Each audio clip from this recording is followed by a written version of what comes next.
یعنی قرآن کریم ہے، اور اس قرآن کریم کی وضاحت کرنے والی وہ نبی پاک صلی اللہ علیہ وسلم کی وضاحت ہے۔ اور اسی طریقے سے تورات اور انجیل اور زبور بھی ہے، یہ کتاب بھی موجود ہے لیکن ان کی شرح موجود نہیں ہے۔ ان کی شرح کیا ہے؟ ان کی وضاحت موجود نہیں ہے۔ اور اسی طریقے سے اللہ رب العزت نے جس طریقے سے قرآن کریم کو نازل فرمایا، اسی طریقے سے تورات انجیل زبور کا بھی نزول فرمایا، لیکن تورات انجیل زبور اپنی اصلی شکل و صورت میں موجود نہیں ہے، لیکن قرآن کریم کیا ہے؟ اپنی اصلی شکل و صورت میں موجود ہے۔ اور جس طریقے سے اپنی اصلی شکل و صورت میں موجود ہے، اسی طریقے سے قرآن کریم کی وضاحت اور شرح بھی موجود ہے، لیکن تورات اور انجیل اور زبور کی وضاحت موجود نہیں ہے۔ یعنی کہ قرآن کریم کی وضاحت نبی پاک صلی اللہ علیہ وسلم نے اپنی احادیث مبارکہ کے اندر بیان فرمائی ہے۔ اسی طریقے سے تورات اور انجیل اور زبور یہ جیسی کتابیں جن کے جس نبی کے اوپر نازل ہوئی ہے کتاب، انہوں نے ان کی وضاحت نہیں کی۔ وضاحت تو کی ہے، لیکن وہ وضاحت وہ شرح ان لوگوں کے پاس اپنی اصلی شکل و صورت میں موجود نہیں ہے۔ تو خلاصہ کے طور پر کہنے کا مطلب یہ ہے کہ قرآن کریم کو بھی ماننا برحق ہے، ضروری ہے، اور اسی طریقے سے تورات انجیل اور زبور اور دیگر انبیاء کے اوپر جو صحیفے نازل کیے گئے ان پر بھی ایمان لانا، ان سب کو بھی ماننا ضروری ہے۔ لیکن ماننے کے اندر کوئی فرق نہیں ہونا چاہیے۔ ہم جو عمل کریں گے ہم قرآن کے مطابق کریں گے، اور دیگر جو کتب ہے ان دیگر کتب کے اندر جو احکامات ہیں وہ احکامات منسوخ ہے، یعنی کہ اب جو کامیابی حاصل ہوگی وہ قرآن کریم پر عمل کرنے سے ہی ہے۔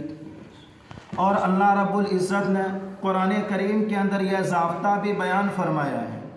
قرآن کریم نے کیا ہے؟ ہمیں ضابطہ عطا فرمایا ہے کہ اگر تمہیں کوئی مسئلہ پیش آ جائے، اگر اس مسئلے کے حل تمہارے پاس موجود نہیں ہے، تو اللہ رب العزت فرماتے ہیں وَمَا آتَاكُمُ الرَّسُولُ فَخُذُوهُ وَمَا نَهَاكُمْ عَنْهُ فَانْتَهُوا، کہ نبی پاک صلی اللہ علیہ وسلم نے جو تمہیں عطا کیا ہے وہ تم لے لو۔ یعنی قرآن کریم کے اندر اگر مسئلہ موجود نہیں ہے، اگر نبی پاک صلی اللہ علیہ وسلم نے اپنی حدیث کے اندر اس مسئلے کا تذکرہ فرمایا ہو، اس مسئلے کی وضاحت کی ہو، تو پھر وہ مسئلہ حدیث سے لے لے۔ اور اسی طریقے سے اللہ رب العزت فرماتے ہیں اتبعوا ما انزل الیکم من ربکم، کہ تمہارے لیے اللہ رب العزت نے تمہارے طرف قرآن کریم کو نازل فرمایا۔ یعنی اگر تمہیں کوئی مسئلہ پیش آ جائے تو مسئلے کے حل کے لیے تم قرآن کریم کھول کر کے دیکھ لو،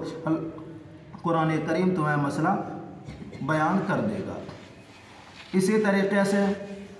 اللہ رب العزت فرماتے ہیں قُلْ إِن كُنتُمْ تُحِبُّونَ اللَّهَ فَاتَّبِعُونِي يُحْبِبْكُمُ اللَّهُ وَيَغْفِرْ لَكُمْ،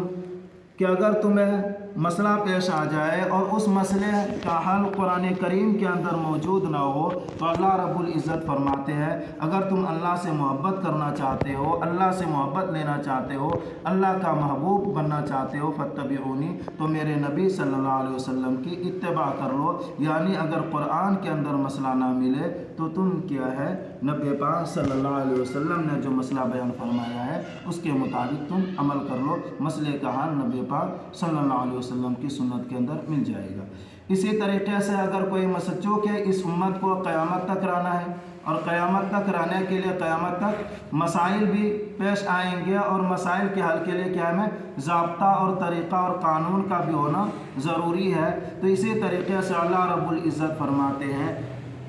کہ وَمَن يُشَاقِقِ الرَّسُولَ مِن بَعْدِ مَا تَبَيَّنَ الْهُدَىٰ وَيَتَّبِعْ غَيْرَ سَبِيلِ الْمُؤْمِنِينَ، کہ اگر تمہیں کوئی مسئلہ پیش آ جائے اور اس مسئلے کا تذکرہ قرآن میں بھی نہ ہو اور نبی پاک صلی اللہ علیہ وسلم کی حدیث کے اندر نہ ہو، تو تمہیں چاہیے کہ جس طریقے پر، جس مسئلے پر امت کے مسلمان چلتے ہیں، یعنی جس راستے پر چلنے پر تمام مسلمان اتفاق کر لے، اسی اتفاقی راستے کو اختیار کر لو۔ اسی طریقے سے نبی پاک صلی اللہ علیہ وسلم یہ بھی ارشاد فرماتے ہیں ان اللہ لا یجتمع امت محمد علی الضلالہ، کہ اللہ رب العزت امت محمدیہ کو گمراہی پر جمع نہیں فرمائیں گے۔ یعنی امت محمدیہ کی خصوصیت یہ ہے کہ یہ اجتماعی طور پر گمراہی پر جمع نہیں ہو سکتی ہے۔ اس سے پہلے حضرت موسیٰ علیہ السلام کی قوم کی حالت کو دیکھ لو، حضرت عیسیٰ علیہ السلام کی قوم کی حالت کو دیکھ لو، وہ تمام کے تمام اپنے انبیاء کے احکامات کا انکار کرنے کے ساتھ ساتھ گمراہی پر بھی ڈٹے رہے۔ آپ عراق کے حضرت عیسیٰ اور حضرت موسیٰ علیہ السلام کی قوموں کے قصے اور کہانی وغیرہ سنتے ہی ہوں گے کہ وہ تمام کے تمام کیا ہے گمراہی پر جمع ہو جایا کرتی تھی، اور اسی گمراہی کو اپنا کر کے اپنے زمانے کے نبی سے بھی مقابلہ کرنے کے لیے وہ قوم تیار ہو جاتی تھی۔ آپ تاریخ اٹھا کر کے دیکھیں گے، انہوں نے اپنے نبی کو مار کر کے کنویں کے اندر ڈال دیا ہے، خون سے لب و لبریز کر دیے۔ اس طریقے سے واقعات ملتے ہیں، لیکن امت محمدیہ کی خصوصیت یہ ہے کہ ان اللہ لا یستمی امت محمد علی الضلالہ، کہ امت محمدیہ کبھی بھی گمراہی پر جمع نہیں ہو سکتی ہے۔ مطلب یہ ہے کہ اگر مسئلہ قرآن میں بھی نہ ہو، حدیث کے اندر بھی نہ ہو، تو جس راستے پر جس مسئلے پر تمام مسلمان اتفاق کر لے تو اسی اتفاقی راستے کو اختیار کر لو، تو یہ بھی کیا ہے مسئلے کا حل اس سے بھی نکل جائے گا۔ اسی طریقے سے اللہ رب العزت فرماتے ہیں اگر وہ مسئلہ قرآن کے اندر بھی نہ ہو، حدیث کے اندر نہ ہو، اور امت محمدیہ کا بھی کوئی اجماع نہ ہو، کوئی اتفاقی راستہ اور کوئی اتفاقی مسئلہ نہ ہو، تو اس صورت کے اندر کیا کرے گا؟ تو اللہ رب العزت فرماتے وَاتَّبِعْ سَبِيلَ مَنْ أَنَابَ إِلَيَّ، کہ اگر تمہیں قرآن مسئلے کے اندر بھی نہ ملے، مسئلہ کیا قرآن کے اندر بھی نہ ملے، حدیث کے اندر بھی نہ ملے، اور امت محمدیہ سے بھی اگر مسئلہ حل نہ ہو، تو فرماتے ہو ہر اس شخص کی بات کو مان لو جو اللہ رب العزت کی طرف آتا ہو، اللہ رب العزت کے دین پر عمل کرتا ہو۔ یعنی وَاتَّبِعْ سَبِيلَ مَنْ أَنَابَ إِلَيَّ سے مراد ہر وہ شخص ہے جو خود کیا ہے اللہ کی طرف آتا ہو اور تمہیں بھی اللہ کے دین کی طرف دعوت دیتا ہو، اور وہ مسئلہ بیان کرتا ہو، اور وہ مسئلہ قرآن اور حدیث اور اجماع امت کے بھی خلاف نہ ہو، تو ہر اس ایسے شخص کی بات ماننا بھی ضروری ہے جو خود دین پر عمل کرتا ہو اور تمہیں بھی دین کی طرف لے کر کے جاتا ہو۔ تو اللہ رب العزت نے والذین یؤمنون بما انزل الیک وما انزل من قبلک، کہ وہ لوگ جو ایمان لاتے تھے ان چیزوں پر جو آپ کی طرف نازل کی گئی ہے، اور ان چیزوں پر بھی جو آپ سے پہلے، یعنی ان پر بھی ایمان لانا ضروری ہے اور قرآن کریم پر بھی ایمان لانا ضروری ہے، لیکن دستور العمل یہ قرآن کریم ہی ہے، اور ان کے احکامات، ان کی شریعت اور ان کی کتابیں منسوخ ہو گئی ہے، لیکن ان کی کتابیں برحق ہے۔ بس یہی تک رہنے